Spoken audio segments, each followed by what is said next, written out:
to my channel. Today we'll be making banana and pineapple smoothie. First we need yogurt, we need some chunks of pineapple, we need one banana. You could either break it with your hands or use a knife to slice the banana. Then I added about 5 chunks of pineapple into the blender. You could use water or pineapple juice to blend it, but in this case I'll be using half a cup of vanilla yogurt in this mixture.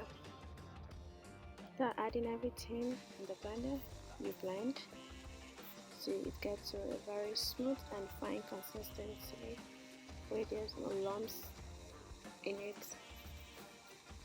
Once it's blended, we got our smoothie ready. This can be taken in the morning for breakfast. It's very healthy though, and delicious. You should try this.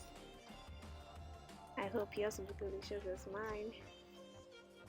Thank you guys for watching. Don't forget to subscribe, like and comment. I'll see you in my next video. Bye.